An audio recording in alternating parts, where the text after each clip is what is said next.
all of this beautiful stuff that happens in your body has no end. But the Chazon Ish says something more critical. It says, even after man was created, his existence is still not ensured, for his life is dependent on a regular supply of food to renew the body's blood. All the food that you eat either turns to blood or to waste. The waste is excreted from your body, and the blood goes through your body. Whether it's ice cream or it's steak or it's an apple, everything turns to blood or waste. Doesn't matter what you eat. Who told the apple to turn to blood? Why can't it turn into, like, I don't know, maybe like ice cream? Maybe your heart's hungry, wants ice cream for a change. It's hot outside. How come it doesn't turn to ice cream? Everything turns to blood. And if it's not blood, it gets thrown out of the body. Obviously, there's other things, there's sugars and so on, but nonetheless, the waste is excreted from the body. But you need this food in order to continue living. The Creator provided grains, wine and oil, other plants, and countless types of fruit trees, each one of them incorporating different qualities that can provide nourishment to man, heal his body, nurture him, and enable him to live on this earth. Mankind has already managed to study the great wisdom in the structure of every plant, of every kind, all of which bear witness to their Creator and to His endless wisdom. So you see here, Rabotai, that the Chazon Ish tells you we're spending an enormous amount of time researching plants, researching rocks, researching weather systems, researching water, body parts, and so on, but yet we know nothing about the engine that moves it all, which is your soul, your spirit, your neshama. Now, to think of it, you got to look at it this way. If there was a partnership in a business, and one day one of the partners shows up to work, to their business, and he sees the place has been emptied out. The cash from the safe is gone, the computer is disconnected and removed, all that's left is some big furniture, but all of the goodies are gone. What does he think initially? We got robbed. Oh no! But right before he calls the cops, he gets a phone call from his partner. And immediately he said, "Hey, where are you? Where are you? We got robbed." He goes, No, we didn't get robbed." "What do you mean, we didn't get robbed?" "No, I took it." "What? What do you mean you took it?" "I took everything." "What's the next question?" "Why? Why'd you take everything? And now you have the audacity to call me and tell me about it?" And the partner says, "I took it because after I've been investigating the books of the company with a private investigator, a forensic accountant, I discovered that you have been stealing from the company for the last few years. But I've been hiding it under false expenses. And I realize you've been stealing a lot more, and I'm tired of it. So I'm simply taking mine. If you would like, we can go to court, and then I'll press charges and you'll end up going to jail too. Or you can just shut up, go start something new, and pretend like nothing ever happened and the business doesn't belong to you. Which one do you want?" The partner doesn't show, but he has a good reason. You did wrong first. You just thought you're never going to get caught. The Gemara says there are three partners to a neshama. There are three partners to a person. The body is the father and the mother. The father provides the seed, the mother provides the egg. But if the seed and the egg were looked at independently, the seed would make you vomit as something filthy and putrid, and the egg would not be something you would identify as anything good either. If the seed combine 5 million times, doesn't mean anything, no matter what science is going to tell you. Why? HaKadosh Baruch Hu has to join the partnership and put the neshama in there. And the Gemara Masechet Nida, page 13, says that there's a malach named Laila that takes every seed that comes out of the man and brings it to HaKadosh Baruch Hu. Flies up to heaven and says to HaKadosh Baruch Hu, Ribono shel olam, this seed, what shall be with it? Will it live or die? Meaning, will it combine with the egg and become a baby, or be wasted and gone to nothing? And if it will live, will it be a male or female? Will it be rich or poor?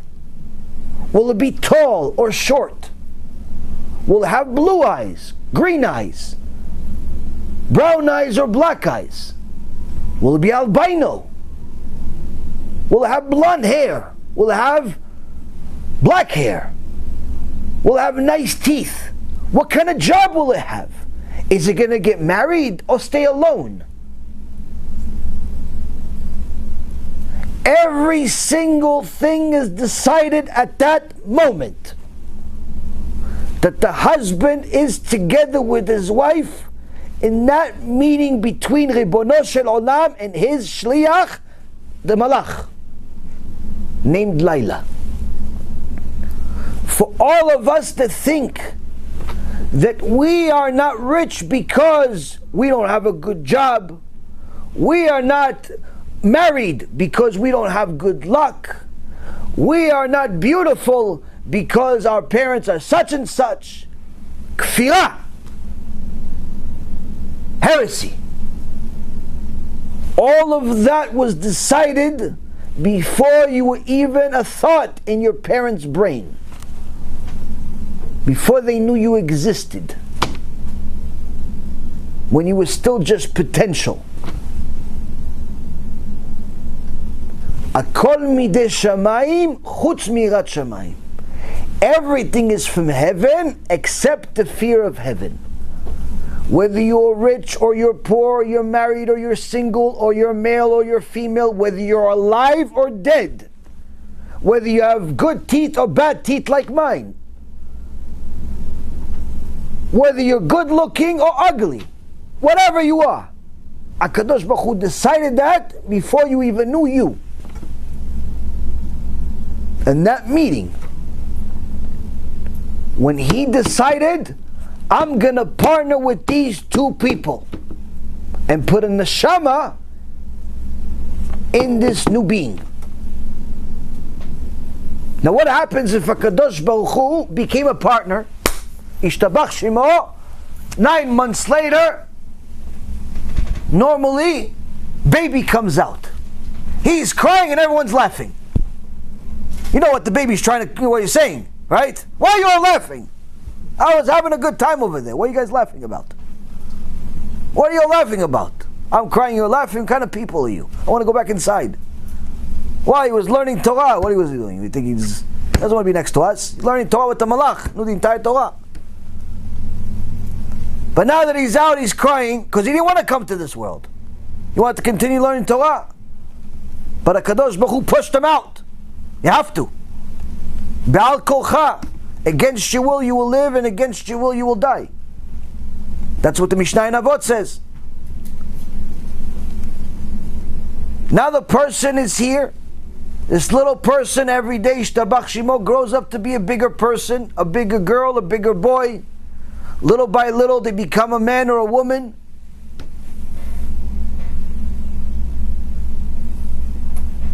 What happens if one day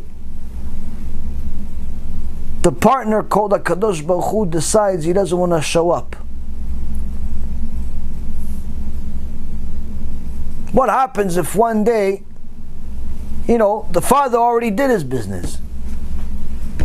He contributed his partnership. The mother already did our business. She contributed our partnership. They're doing other things now to raise the kid. But what if Chas v'Shalom, the partner in Shamayim, decides, I'm not going to show up to work today. In fact, I'm going to take everything that's mine. Hashem yishmor v'yatzil. No partnership in the world can save that boy or girl. Why? HaKadosh Baruch Hu says you've been stealing. And I've reviewed your account and I'm tired of it. You've been stealing from me. Eating and drinking without saying a bracha. Desecrating my Shabbat. Desecrating the brit that I gave you. Desecrating the kedusha of a bat Israel, walking around immodestly and making the world sin because of you. Walking around like some idol worshiper instead of the daughter of a king. So I'm not going to show up to work anymore. I don't want this partnership.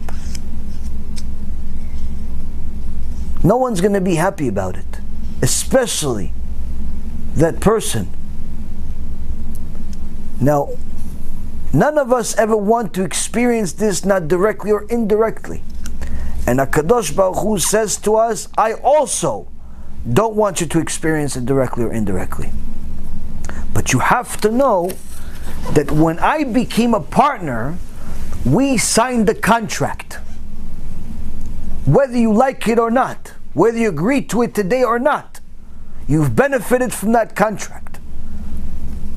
Therefore, that means you want that contract to continue. You can't say, why'd you bring me to the world? I didn't ask to. First of all, you did. You did ask to come to this world. And second of all, even if your argument is, I didn't ask to the world, or I don't remember it, still, did you want the contract to continue? Or you want it to just end? Because if you don't want the contract, I'll just end it, Hashem says. So you want to live. Okay, so you want the contract to continue. Okay, so that contract has terms.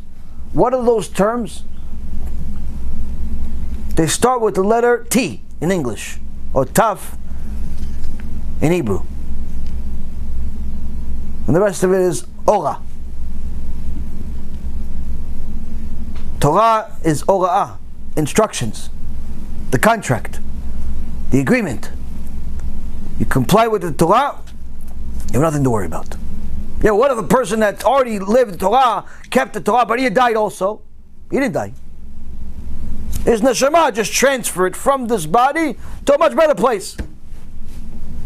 We don't cry about tzaddikim for them. We cry about tzaddikim for us. Because if they're a tzaddik or tzaddikah and they died, they're in Olam Haba, they're getting the schar, they're getting all the reward for their sacrifices for 70, 80, 90, 100 years. What are you crying about? They're in Gan Eden. We cry about ourselves that we don't have them in the world to benefit from. That's what we cry about. And the Gemara in Masechet Moed Katan says, a Jew that does not cry about a kosher Jew that died can get punished by having their kids die. Why? Because the opportunity to do tshuva is when kosher Jews pass this world, is Hashem is rebuking the whole world. And if you want the people to know about it, you should cry about that kosher Jew. And if you can't get yourself to cry, at least feel bad about it. Do something. Why? Because there's less kedusha in the world.